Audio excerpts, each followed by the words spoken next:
ગુજરાતના રાજકારણમાં એક અજંપા જેવી સ્થિતિ છે અને અવારનવાર વડાપ્રધાન નરેન્દ્ર મોદી હોય કે અમિત શાહ હોય એમની સમયાંતરે મુલાકાત ગુજરાતની તેઓ લેતા રહે છે. આ અજંપાવાળી જે સ્થિતિ છે એનાથી મીડિયા અને લોકો અજાણ છે ને કશુંક એવું બની રહ્યું છે જે લોકો સુધી, મીડિયા સુધી નથી પહોંચી રહ્યું. તો કેટલીક એવી વાત જે છે પડદા પાછળની વાત, એ માટે આપણે પ્રશાંત દયાળ વરિષ્ઠ પત્રકાર સાથે વાત કરીશું કે શું હોઈ શકે. પ્રશાંતભાઈ, આ જે કંઈ અમિત શાહની 15 દિવસે મને લાગે છે કે એક વિઝિટ હોય છે એમની ગુજરાતની, એ ગુજરાત પર વોચ રાખવા માટે અહીંયા કંઈ આવવાની જરૂર નથી. હા, એટલે અત્યારે જે સ્થિતિ છે, વાત સાચી છે કિરણ, કે અમિત શાહની ફ્રિકવન્ટ વિઝિટ ગુજરાતમાં વધી રહી છે. આ તમે છેલ્લા 6 મહિનાથી જુઓ તો આ અમિત શાહના ગુજરાત પ્રવાસના નંબર વધી રહ્યા છે. હવે ગુજરાતમાં કંઈક ચાલી રહ્યું છે એવી બધા જ પોલિટિકલ માણસો, એટલે ખાસ કરી ભારતીય જનતા પાર્ટીના નેતાઓ અંદર ચર્ચા કરે છે.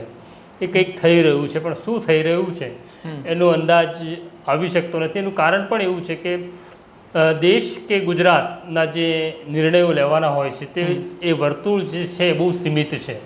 એમાં નરેન્દ્ર મોદી અને અમિત શાહ સહિત માત્ર 2-4 લોકો જ આખી ઘટનામાં સામેલ હોય છે, એટલે એના લીકેજીસ થવાના ચાન્સીસ નથી. સવાલ એવો છે કે ગુજરાતની અંદર જે ચર્ચા ચાલી રહી છે, ખાસ કરી ભારતીય જનતા પાર્ટીના કાર્યકર નેતાઓમાં અને પત્રકારોમાં, કે મંત્રીમંડળનું વિસ્તરણ થવાનું છે. આ તો બહુ લાંબા સમયથી ચાલી રહી છે કે જ્યારથી ભૂપેન્દ્ર પટેલની નવી સરકાર બની ત્યારથી આ ચર્ચાઓનો દોર ચાલુ છે. આ ચર્ચાનો દોર એટલા માટે પણ ચાલુ છે, એનું એક કારણ એવું છે કે જે લોકો ખાસ કરી કોંગ્રેસમાંથી આવ્યા હતા અને એ કોંગ્રેસમાંથી આવેલા નેતાઓ હવે ધારાસભ્ય થઈ ગયા, એમને એવું કહેવામાં આવ્યું હતું કે એક મંત્રીમંડળનું વિસ્તરણ થશે, એમાં અમે તમને લઈશું, પણ એને પણ હવે 3 વર્ષ જેવો ગાળો પસાર થઈ ગયો છે ને હજી લીધા નથી.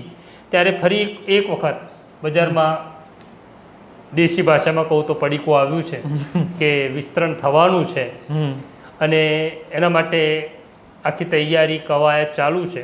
મારી જાણકારી જે આંતરિક વર્તુળમાંથી છે, ગુજરાત ભાજપમાંથી, કે વિસ્તરણ થવાનું છે, વાત ચોક્કસ છે, એની તૈયારીઓ પણ થઈ ચૂકી છે.